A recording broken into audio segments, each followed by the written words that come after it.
Hi everyone, welcome back to my channel Prajapati health care में आपका स्वागत है।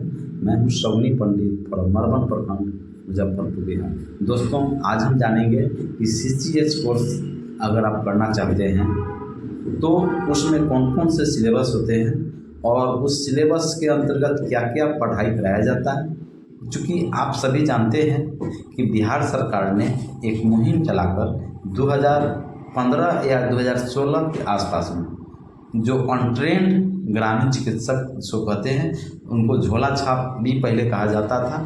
आज भी बहुत सारे अनपढ़ हैं, जानकारी के अभाव में लोग झोला छाप कहते हैं, जो कि यह गलत है। तो जो अनट्रेंड ग्रामीण चिकित्सक थे उनको बिहार सरकार ने एक मुहिम चलाकर CCH कोर्स कराई, 1 वर्षीय कोर्स कराई NIOS के माध्यम से, रेफरल सरकार के जो रेफरल अस्पताल है उसके माध्यम से।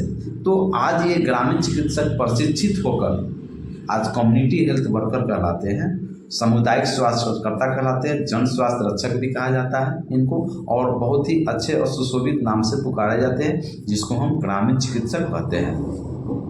पिछले वीडियो में मैंने बताया था कि एडमिशन क्या प्रोसेस है और ये जो CCH कोर्स है किसे करना चाहिए, किसके लिए बेहतर है। तो दोस्तों, करने के लिए कोई भी कैंडिडेट जो मैट्रिक उत्तीर्ण है वह कर सकता है, लेकिन एक्चुअली में जो ग्रामीण चिकित्सक हैं, जो हेल्थ सेवा से जुड़े हुए हैं, हेल्थ सेक्टर से जुड़े हुए हैं, उनके पास सर्टिफिकेट नहीं है।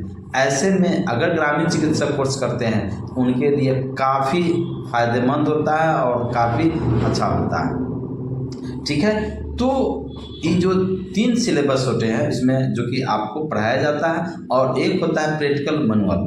तो 3 सब्जेक्ट में पहला होता है बेसिक लाइफ साइंस, जिसको हम आधारभूत जीव विज्ञान कहते हैं।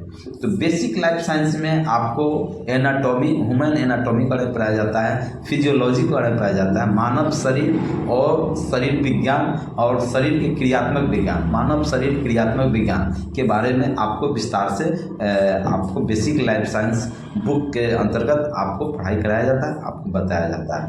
जैसे सेल क्या है, सेल के कितने भेद होते हैं, और सेल हमारे शरीर में कुल कितने सेल होते हैं। सेल होता है, टिश्यू होता है, ऑर्गन होता है, ऑर्गन सिस्टम होता है, फिर हमारा बॉडी तैयार होता है। तो इसके बारे में आपको बताया जाता है। आपको इंटेगुमेंट्री सिस्टम, जैसे त्वचा तंत्र, त्वचा का क्या रोल है, त्वचा आपके शरीर में कैसे आपके बॉडी को प्रोटेक्ट करता है, इसके बारे में आपको त्वचा संबंधित आपको बीमारियां, त्वचा संबंधित कौन कौन सी बीमारियां है ना, इसके बारे में आपको विस्तार से पढ़ाया, जिसको हम इंटेगुमेंट्री सिस्टम कहा जाता है। दूसरा होता है स्केलेटल सिस्टम, जिसमें आपका कहा जाता है कंकाल तंत्र। तो आपको हड्डियों के बारे में पढ़ाया जाता है कि मानव शरीर में कुल कितने हड्डियां होती है, फ्रैक्चर के कितने टाइप्स होते हैं, अर्थराइटिस क्या होता है ना, जॉइंट पेन जो होता है उसका क्या इलाज होता है ना, जब फ्रैक्चर हो जाता है उसका क्या ट्रीटमेंट का लाइनअप है ना, हेड फ्रैक्चर हो जाता है। इस तरह बच्चों में जो स्ट्रिंग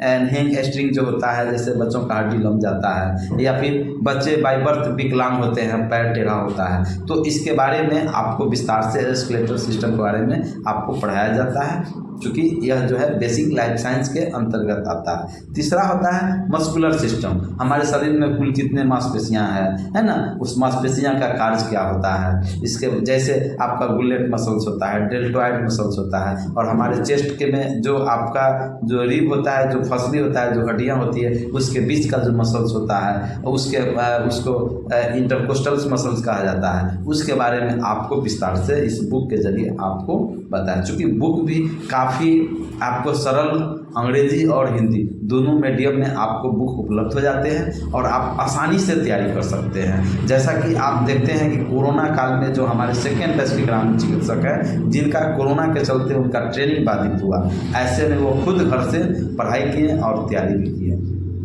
रेस्पिरेटरी सिस्टम के बारे में पाया जाता है, श्वसन तंत्र के बारे में पाया जाता है। श्वसन तंत्र के अंदर कौन कौन से अंग आता है ना, ट्रेकिया होता है, नोज होता है, फेरिक्स होता है, लैरिक्स होता है, ट्रेकिया होता है, ब्रोंची होता है, ब्रोंकुलस होता है, आर्ट्रिया होता है, एल्वियोलाई होता है। इस तरह से उसके जितने भी अंग है उसके बारे में आपको चित्र के साथ आपको उसमें आप जब ट्रेनिंग करेंगे तो उसमें आपको पता है। जैसे रेस्पिरेशन किसे कहा जाता है, सांस लेना और सांस छोड़ना, यानी एक्सपायरेशन और एक्सपायरेशन इस कॉल्ड रेस्पिरेशन होता है। तो इसके बारे में आपको पढ़ाया जाता है। डाइजेस्टिव सिस्टम के बारे में पढ़ाया जाता है। दोस्तों यह सब इसलिए आप अगर बेहतर तरीक़ा से पढ़ लेते हैं तो आपको मरीज की बीमारी पहचानने में आपको सुविधा होगी और आप सही तरीक़ा से उसका डायग्नोस्ट कर पाएंगे और सही ट्रीटमेंट करेंगे। और साथ ही साथ वैसे ही विशेषज्ञ चिकित्सकों के पास आप, स्पेशलिस्ट डॉक्टर्स के पास आप जब जानेंगे तो आप भेज पाएंगे। तो डाइजेस्टिव सिस्टम में कौन कौन से तंत्र होते हैं इसके बारे में पढ़ाया जाता है ना। सर्कुलेटरी सिस्टम पढ़ाया जाता है, यूरिनरी सिस्टम पढ़ाया जाता है, इंडोक्राइन होता है, एक्सोक्राइन होता है, रिप्रोडक्टिव सिस्टम होता है।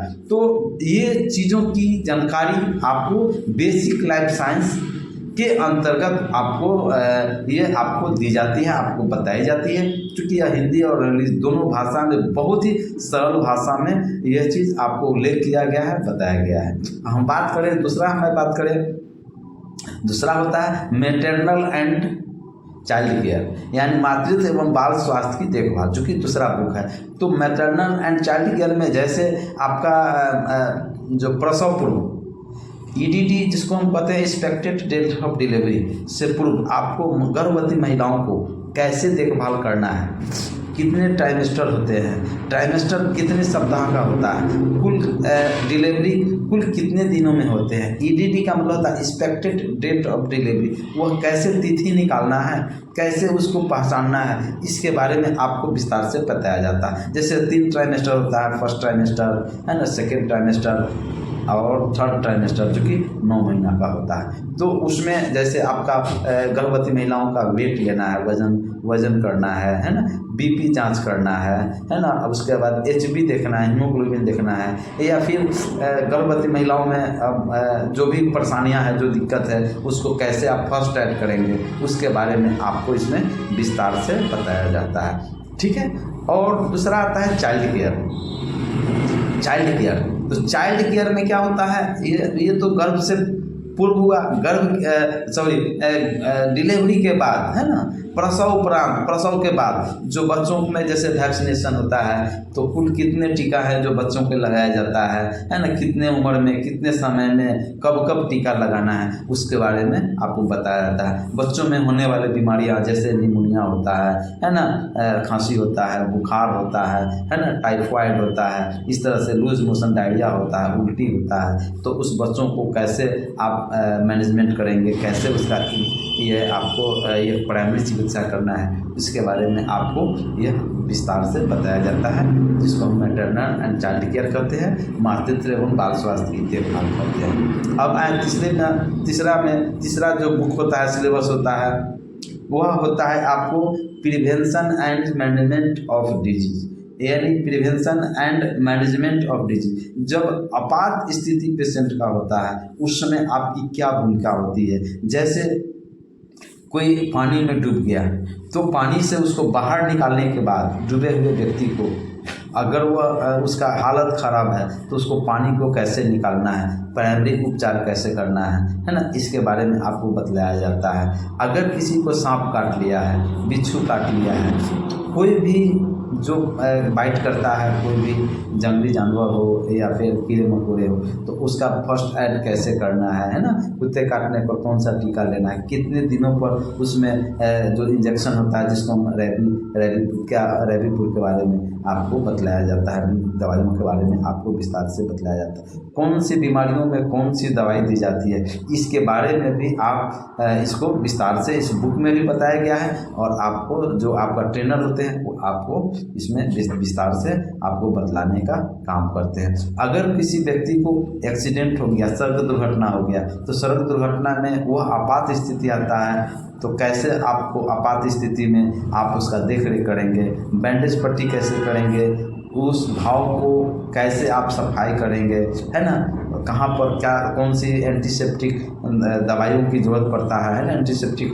लोशन की ज़रूरत पड़ता है, वहाँ पर ही आपको बताया। जैसे बीटाडिन हो गया, सेवलन हो गया, NS हो गया, इस तरह से जो भी एंटीसेप्टिक होता है उसको लगाने का प्रक्रिया है ना, बैंडेज करने का तरीका, इस तरह से आपको बतलाया जाता है ये, ठीक है। इसके साथ साथ अगर कोई व्यक्ति को डायरिया हो गया, निमोनिया हो गया, काला ज्वर हो गया, टाइफाइड हो गया, बहुत ऐसे आपात स्थिति आ जाते हैं, तो उस आपात स्थिति में आपको कैसे बीमारियों से प्रिवेंशन करना है, कैसे रोकथाम करना है। जैसे बहुत सारे ऐसे नॉन कम्युनिकेबल डिजीज है, जैसे आपका हो गया डायबिटीज़ हो गया, अर्थराइटिस हो गया, थायराइड हो गया, हाइपरटेंशन हो गया, हमारे जो मतलब कोलेस्ट्रॉल लेवल बढ़ गया है ना, मोटापा हो गया, उसको कैसे रिड्यूस करना है। और ये सारी बीमारियों को प्रिवेंशन के रूप में क्या खाना है, क्या नहीं खाना है ना, अनहेल्दी डाइट किसे कहते हैं, है ना, बच्चों में मोटापा होने का वजह क्या होता है, टाइप्स ऑफ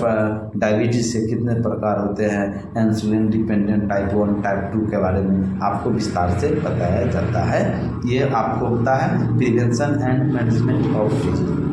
और चौथा जो होता है बुक, वह जो है आपको होता है प्रैक्टिकल मैनुअल।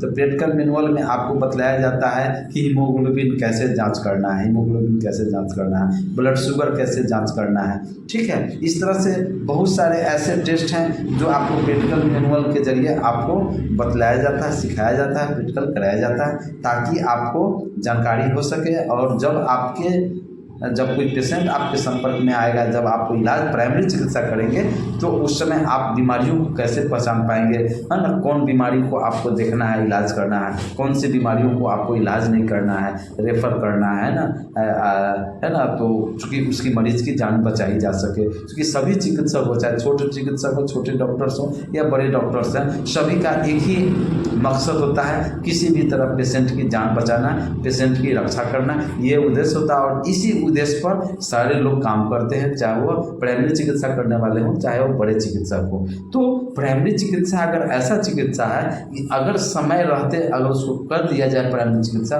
तो अच्छे बीमारियों को बचाया जा सकता है। जैसे किसी को सड़क दुर्घटना हो गया, सड़क दुर्घटना होने के कारण उसके मुंह में ब्लड क्लॉटिंग कर गया, ठीक है, या फिर मुंह में दांत चला गया, दांत टूट गया, या कोई गलती से पानी पिला दिया, तो उसको कैसे उसको वॉश करेंगे, कैसे उसको मतलब उसको रक्षा करेंगे, कैसे उसको प्राइमरी करेंगे।